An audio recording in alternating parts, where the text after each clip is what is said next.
Actually मैं अप्रैल 2023 में जब इन्होंने मुझे लिंक भेजा था, अमेजन का लिंक, और लिख के भेजा कि नेहा मेरी सेकंड बुक है और मैंने सेकंड बुक है तो इसको अमेजन पे देखना और लाइक करना। डॉक्टर एकता धारीवाल। तो उस वक्त मैंने इनको ओके कर दिया, मैंने इनको कॉन्ग्रेचुलेशन भी कहा क्योंकि मेरी ऐसी कोई पर्सनल इनसे कोई दुश्मनी नहीं है और हम लोगों के अच्छे टर्म्स थे पहले, बहुत अच्छे। तो मैंने उनसे कहा ठीक है मैम, ओके। अमेजन पे मैंने ऐसा खोल के देखा तो इसकी कॉस्ट 4000 समथिंग थी। तो क्योंकि मैं इतनी कॉस्ट नहीं दे सकती थी तो मैंने नहीं खरीदी और मुझे इससे कोई लेना देना भी नहीं था क्योंकि इससे मेरा इंडियन ब्लूप्रिंट से या रॉक आर्ट से मेरा कोई लेना देना नहीं, मैं उस पर वर्क भी नहीं कर सकती। मैंने उसको छोड़ दिया। अभी सितंबर में इन्होंने किसी जैन समाज की किसी लड़की को दिया होगा, मैं उसका नाम डिस्क्लोज नहीं करना चाहती सिक्योरिटी पर्पज से। तो उसने मुझे, मैं उसके घर गई तो ये रखी हुई थी, तो उसने कहा कि दीदी ये उनकी है, मेरे को मिली है। मैंने कहा मुझे 2-4 दिन के लिए पढ़ने के लिए दीजिए। उन्होंने जब मुझे दिया तो मैंने एज ए मतलब देखा, एट ए ग्लांस देखा, तो मुझे लगा कि थोड़ा जाना पहचाना मटेरियल है क्योंकि इसके जो पॉइंट्स हैं वो भी थोड़े से चेंज कर करके लिखे गए। तो आप मान लीजिए कि 95 जो % है वो इसमें चोरी है। इवन फोटोग्राफ्स हैं वो भी इसमें चोरी किए गए, पर 2-4 फोटोग्राफ्स ही होंगे जो नहीं लिए गए हैं और उसका प्रूफ ये है कि वो जो चोरी किए गए फोटोग्राफ हैं वो सारे ब्लैक एंड वाइट हैं, वो कलर्ड नहीं है। बाकी जो कलर्ड फोटोग्राफ्स हैं वो सारे के सारे, आप वेबसाइट है रॉक आर्ट विकीपीडिया नाम से एक आप सर्च करेंगे, उस पर आपको फोटोग्राफ्स मिल जाएंगे। ऑस्ट्रेलिया, अफ्रीका, USA, वहाँ की जो आती हैं पिक्टोग्राम्स और कैलीग्राफिकल जो भी हैं वो आपको रॉक आर्ट विकीपीडिया वर्ड के नाम से एक साइट है, उस पर आप ढूंढ सकते हैं इनको, आपको सारी चीज़ें मिल जाएंगी। मैंने उसको देखा है और अभी मैंने इसलिए चुना है क्योंकि देखिए मैं मिडिल क्लास फैमिली को बिलोंग करती हूँ। मैंने इस बारे में उनसे कुछ बात नहीं कही क्योंकि मेरे को सिक्योरिटी का डर था। देखिए मैं कोटा में रहती हूँ और मुझे परिवार की भी थोड़ी चिंता है। और अभी मैंने इसलिए बोला है क्योंकि अप्रैल 2023 में इनकी बुक आई है और उसके 2 महीने बाद ही हमारी यही बुक में, क्योंकि मेरी दीदी की और हमने वर्क किया था, हमारे ड्यूल ऑथर के नाम से मेरी आई है, उसका है लैंग्वेज ऑफ गॉड के नाम से और विस्पर ऑफ गॉड नाम से 2 बुक मैंने निकलवा रखी थी।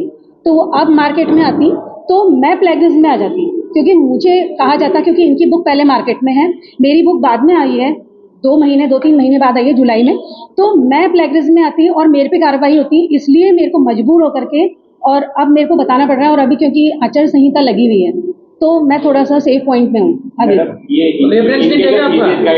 एक भी जगह रेफरेंस नहीं है सर। मैडम इनके जो थीसिस गाइड है वो कौन से और आपके थीसिस गाइड कौन से? सर एक्चुअली ये थीसिस नहीं है, रोल दिखता है क्या? नलिनी प्रधान के गाइड हैं डॉक्टर अरविंद कुमार सक्सेना, एक्चुअली वो ब्लाइंड हैं, वो इस बारे में कुछ भी नहीं है। उनको तो अभी ये भी नहीं पता है कि ये सब हो रहा है, कॉन्फ्रेंस है, उनको ये भी नहीं पता कि ये बुक है या इसमें क्या मटेरियल है, उनको ये नहीं पता है और उनका कोई रोल नहीं है। और ये थीसिस नहीं है एक्चुअली सर, थीसिस तो डॉक्टर नलिनी प्रधान की है। डॉक्टर एकता धारीवाल ने तो कोई जैन समाज के किसी टॉपिक पे की थी। जब वो मुझसे पूछने आई तो मैंने उनको टॉपिक भी नहीं पूछा क्योंकि मेरा रोल सिर्फ इतना था कि कैसे करते हैं शोध, वो समझाना था। मेरे को ये भी नहीं पता कि उनका किस पे शोध है। ये उनकी बुक है, ये तो उन्होंने बुक की है, ये थीसिस नहीं है, ये तो बुक है। तो थीसिस को अपनी बुक फॉर्म में करा दिया, ये है थीसिस को बुक फॉर्म में करा दिया। अब इनको कहाँ से मिली है ये तो वही बता सकते हैं। अब आप भी क्या चाहते हैं, आप मतलब शिकायत की आपने या कोई केस वगैरह? केस तो अभी कुछ नहीं किया मैंने सर, क्योंकि मेरे को थोड़ा इकोनॉमिक कंडीशन मेरी ऐसी नहीं है, क्योंकि कहाँ तक जाएगा केस, कब तक चलेगा केस, बहुत लंबे चलते हैं। लेकिन हाँ मैंने UGC को इन्फॉर्म किया है और बाकी जो जिस जगह मैं कर सकती थी, मिनिस्ट्री ऑफ इंडिया वगैरह जो राजस्थान की गवर्नमेंट साइट्स हैं उस पर मैंने इनके फोटो PDF जो है दोनों डाली, क्योंकि इसको मैंने अब जा करके अब मैं इसको पूरा कर पाई हूँ, वर्ड टू वर्ड मिलान कर पाई हूँ, तो मैंने इसमें मार्क कर दिया। पहले मैंने मार्क नहीं किया था, अब मेरे को क्योंकि प्रूव करना है तो मैं बार बार नहीं ढूंढ सकती, मैंने अब परमानेंट इसमें मार्क कर दिया है और अब इसकी जो PDF है वो मैं सबको डिस्ट्रीब्यूट कर दूंगी। तो इससे थोड़ा सा ये हो जाएगा कि हाँ मतलब हम प्लेगरिज्म में नहीं आएंगे, हमने कॉपी नहीं किया है, हमें कॉपी किया गया है किसी और ने। इसमें उरुकुम का भी कोई रोल होता है जी? ऑर्कुन सॉफ्टवेयर इसमें नहीं होता सर। एक्चुअली जब बुक पब्लिश होती है ना तो उसमें ऑर्कुन सॉफ्टवेयर से प्लेगरिज्म चेक नहीं होता, ये ऑथर की जिम्मेदारी होती है खुद की, उसकी पब्लिशर की भी नहीं होती कि आपने प्लेगरिज्म किया है या ये आपकी खुद की बुक है। अगर कुछ भी प्रॉब्लम होगी, UGC एक्शन लेगी तो पब्लिशर पे नहीं होगा, सिर्फ ऑथर पे होगा। मामला होता है ये तो चोरी हो गया है, क्या कारण?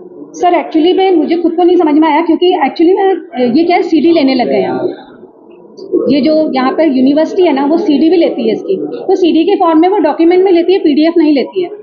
और मे भी पॉसिबल कि वो कोटा यूनिवर्सिटी में मेंबर है। मैडम में तो ओपन होगा ना, वेबसाइट पे ओपन ही पड़ा हुआ है सर चीजें। नहीं नहीं, ये सर एक्चुअली वेबसाइट पे ये ओपन नहीं होता है, ये सिर्फ है ना, ये थीसिस सिर्फ शॉर्ट टाइम पीरियड के लिए होती है। जैसे ये 2013 में हुई है ना, तो 2013 में जैसे कोई भी उनकी वेबसाइट या यूनिवर्सिटी का जो रूल है कि हम 6 महीने तक इसको डालेंगे, तो वो PDF फॉर्म में 6 महीने तक डाल देती है। उसके अलावा फिर आप अगर यूनिवर्सिटी करती है तो वो शोधगंगा पे भी डालती है अपनी, तब फिर आप वहाँ से देख सकते हैं। लेकिन ये अभी तक ना तो शोधगंगा पर मुझे मिली है थीसिस, और न ही मेरे को कोटा यूनिवर्सिटी में भी मैंने बहुत सर्च किया तो सिर्फ इनका नाम आ रहा है, उस पर भी नहीं डली हुई। ये चोरी हो गया, इससे आपको कितना नुकसान है, उनको कितना फायदा है, क्या है? सर नुकसान तो पूरा ही है, उन्होंने तो आर्कियोलॉजी का ये भी नहीं जानती हूँ, अगर वो जानती हैं तो आ जाएं, मुझे बता दें आर्कियोलॉजी क्या होती है, और मुझे वो प्रूफ दे दें, फोटो दिखा दें वो कि वो कितनी डेट को कितने टाइम पे कहाँ गई हैं। हमने इसमें सारी रिपोर्ट्स हैं सर, इसमें सारी रिपोर्ट्स हैं IGNCA, जिसके लिए आप देखें 2002 से लेकर के 2013 में अवार्ड हुई है ये, तो इनकी अवार्ड नहीं हो रही थी कि कोटा यूनिवर्सिटी ने मना कर दिया था जब तक आप प्रूफ नहीं देंगे। ये कुकी अंकल, कोटा, ये राजस्थान गवर्नमेंट, ये जो म्यूजियम है, इनसे वो जाकर के वहाँ पर विद डेट उनका वो होता है, नाम लिखा जाता है, इनका ये जाता है कि आपका फाइनल रजिस्ट्रेशन लेटर की कॉपी लगती है वहाँ पे, आपके गाइड का जब वो एक एप्लीकेशन पे साइन होके जाते हैं कि इसको ये डाटा प्रोवाइड किया जाए, तब राजस्थान गवर्नमेंट का कोई भी डॉक्यूमेंट आपको दिया जाता है। तो वहाँ पर उनके नाम से रसीद काटी है, जेरोक्स करवाई गई है, वहीं से उन लोगों ने जो भी मटेरियल लिया है दिल्ली से और जयपुर से, तो सारे कार्यालय में वो खुद गई, सारी रिपोर्ट्स लेकर आई हैं वो वहाँ से, और फिर वो इन्होंने इसमें लगाई है, तब जाकर के ये अप्रूवल मिला है इसको, तब ये मतलब इन्होंने अवार्ड किए, इसके बिना अवार्ड नहीं हो सकती है।